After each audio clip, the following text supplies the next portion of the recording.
ఎట్లనే ఈ బస్తీలో ఇంత స్మెల్ వస్తుంది. ఒక్కసారి మేము ఇట్లా తిరుగుతూనే ఇంతగానో స్మెల్ వచ్చేస్తుంది. అంటే ఇక్కడ ఎక్కడ పడ్డ చెత్త కుప్పలు అక్కడనే ఉన్నాయి. ఈగలు దోమలు కనిపిస్తున్నాయి. మరి ఏంది ఎట్లా ఈ సమస్య పరిష్కారం ఎట్లా అవుతుంది? ఎవరికైనా చెప్పారా మీరు ఇప్పటి వరకు? అధికారులకు చెప్పినాము మేము. ఇదివరకు కూడా ఎందుకే 10-100 మాటలు నా దగ్గర లెటర్ ప్యాడ్లు కూడా ఉన్నాయి. వాళ్ళు ఎవరేం స్పందన చేస్తలేరు. ఎక్కడ టీవీ లైన్లో కానీ ఎక్కడైనా కానీ స్పందన ఎవరు కూడా చెప్పి యాస్టకు వచ్చిపోయింది. ఇంకా జలిటిచ్చినాము ఏం చేస్తావు, ఎవడు చేయడు. ముందు సీఎంకి ఇది ఉండాలి. అధికారిని ఉంచాలంటే సీఎమే ఉంచాలి.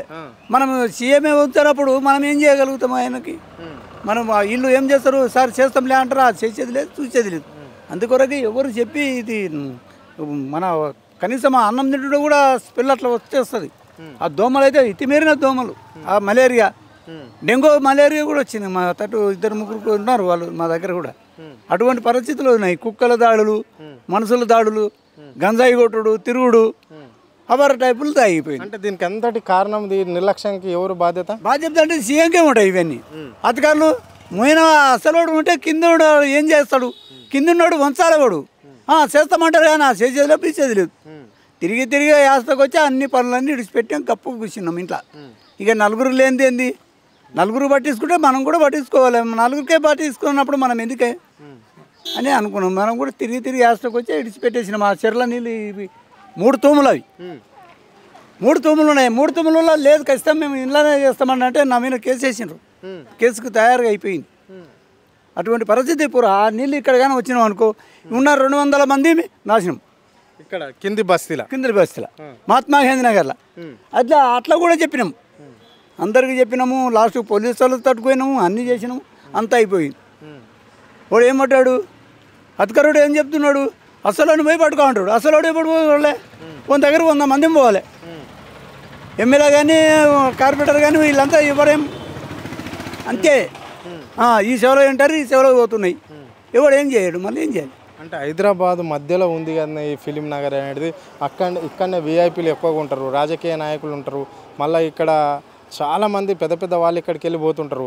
వాళ్ళు చూసినప్పుడు కానీ మీరు అడ్డుకోవచ్చు కదా, మరి మీరు చూసినప్పుడు ఎలా స్పందిస్తారు వాళ్ళు వచ్చినప్పుడు గల్లీకి? ఎంతమందితో అడ్డుకుంటావు? మన ఇద్దరం ఉంటాము, ఇద్దరిని తీసుకుపోతారు, పోలీస్ స్టేషన్లు వేస్తారు. మిగతా వాళ్ళు రారు, వాళ్ళకి అవసరం లేదు. అదే బాగుంది, బంగారం కిరీటాలు. ఆ బంగారం తప్పితే ఇంకా ఏరేది లేదు వాళ్ళకి దారి. పోసేనే బాగుండదు. అంటే కొత్త ప్రభుత్వంలో, కాంగ్రెస్ ప్రభుత్వంలో ఎలాంటిది ఉండదు, ఎవరికి ఇబ్బంది పెట్టము, అట్లాంటిదే ఉండదు. ప్రతి బస్తీని అభివృద్ధి చేస్తాము, ఇలాంటి చెత్తలు కనిపించాయి, డ్రైనేజీలు అంటే నీట్గా ఉంటాయి, ఏది కూడా పబ్లిక్ ఇబ్బంది ఉండే విధంగా ఉండదు అని చెప్పారు కదా వాళ్ళు. ఏడ చేసిండ్రు, యాములను ఉంది. నేను పెట్టొచ్చిన ప్రభుత్వం సీఎం ఆఫీసులో పెట్టొచ్చిన లెటర్ ఈ పొద్దుకు పొందానం లేదు. ఎప్పుడు పెట్టినావు నువ్వు? ఇది 2 వారాలు అయింది పెట్టినాము. ఆడ కూడా మాట్లాడినాము. ఇది వారు అయితే ఓల్డ్. ఇంకా నేను అందరు లేని నాకు అధికారిని కూడా నేను కూడా ఆశ వదులుకున్నా. ఇంకెంతసేపు పట్టుకుంటాం. సమస్య మీద పెట్టినవే ఈ బస్తీలో ఏమేమి సమస్యలు ఉన్నాయి మీ బస్తీలో? ఏ దాని మీద నువ్వు ప్రజాభవన్లో పోయి దరఖాస్తు చేసినావు?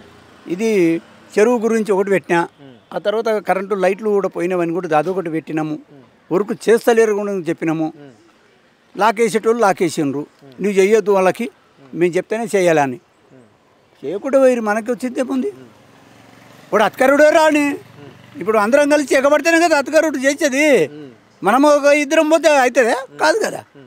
అందుకొరకు ఎవరికి ఇష్టం లేదు. ఇది ఈ ఆడ ఉన్నది అట్లే బాగుంటుంది. ఇది ఓషన్కి నేను కూడా నిర్ణయం చేసిన. ఇంకేం చూసి ఒక మలేరియా జ్వరం ఉంది, ఇంటి ఆదులు వండుకున్నారు. ఎక్కడ? ఈ బస్తీలోనే, మహాత్మా గాంధీ నగర్లో. కుటుంబం పేరు ఏంటి? సిద్ధప్ప అనేట ఆయన ఉన్నాడు. ఆయన మొత్తం వాళ్ళ భార్య వాళ్ళ పిల్లలందరూ వండుకున్నారు. ఇప్పుడు గత ప్రభుత్వంలో బస్సు దవాఖాన్లు ఉంటుండే కానీ ఇప్పుడు బస్సు దవాఖాన్లు ఉన్నాయా? మరి ఏడుంది, 4 బటన్ అయిపోయింది అది బస్సు దవాఖాన. ప్రభుత్వం చేంజ్ అయింది, అయిపోయింది. ఒకటి చెప్తా, ఇంకా ఏమన్నా అయితే అది కేసు అయితే కేసు. ఇంట్లో కేసు అయ్యేది ఏమున్నది? కేసు అయ్యేది ఏమున్నదంటే బెదిరింపులు, బెదిరింపులు ఏం బెదిరుకునేది ఏముంది? ఇక ఎట్లా ముసలిగా అయినా సత్యకాలం ఉంటే సస్తాం. ఎవరు చేస్తాడు? మొన్ననే పోయి వచ్చిన నేను, జీరో బ్యాలెన్స్లో కూడా పోయి వచ్చిన. ఇది ఎంట్రీ లేదా, అది ఎంట్రీ లేదా అంటే ఎంట్రీ ఉంటేనే చేస్తారా? ఎంట్రీ లేకుండా చేయరా? కొంతమందికి తెలుస్తుంది, కొంతమంది తెలియదు. ఏం చేయలేం. మళ్ళీ ఇప్పుడు రేషన్ కార్డు కావాలంటే ఇప్పుడు ఇస్తాడా? తొందరగా ఇయ్యాడు. ఇక నానబెట్టిండు, ఈయన నానబెడతాడు, ఆయన నానబెడతాడు, ఎవడు పీకేది లేదు, నాటది. మరి 6 గ్యారంటీలు అమలైన ఎట్లున్నాయి? హైదరాబాద్లో 6 గ్యారంటీలు 100 రోజులలో చేస్తామన్నారు. ఏడా ఉన్నాయి? ఏ మూలన ఉన్నాయి? 160 వచ్చినాయి జీరో బ్యాలెన్స్. గ్యాస్ లేదు, బీసీ లేదు, యాది లేదు. 8 నెలలు అయింది, ఏడ్చుకుంటానే ఉన్నాము. ఇంకా అది ఏది లేదు. అంతేనా? అంతే. ఎవడు ఏం చేసేలే, నరికేదిలే, పొడిచేది. ఇక ఇప్పుడు ఈ పొద్దు వస్తారు, రేపు వస్తారు, ఆ తుమ్ము తెరుస్తారు. ఇక నీళ్ళు పోతే ఆ 200 మంది నాశనం అవుతాం. అంటే ఇప్పుడు ఈ నీళ్ళు పోయేటప్పుడు ఇక్కడ కాలువ ఉంటుందా? పెద్ద మోరి ఉందా? ఆ మోరిలోకి వెళ్ళి పోతుంటే ఇప్పుడు వానపాములు కావచ్చు, నీరు కట్టెలు, అంటే రకరకాల జీవులు అంటే ఇట్లా నీళ్ళలో పోయేటి, అవన్నీ ఇప్పుడు ఇళ్ళకి వచ్చే ప్రమాదం ఉందా? ఉంది. ఇంక వస్తే ఏం చేయాలి? చంపుతాం, ఉంటాం. ఎక్కడ పోవాలి? ఇల్లు డబుల్ బెడ్రూమ్కి పెట్టినాం, అది డబుల్ బెడ్రూమ్ కూడా రాలేదు. మళ్ళీ ఏం చేయాలి? ఇంకెవరికి చెప్పుకోవాలి? మా గతి ఎవరు చేయాలి? ఎవరు చేయరు. చాలా కష్టాల్లో ఉన్నాము. ఇంకా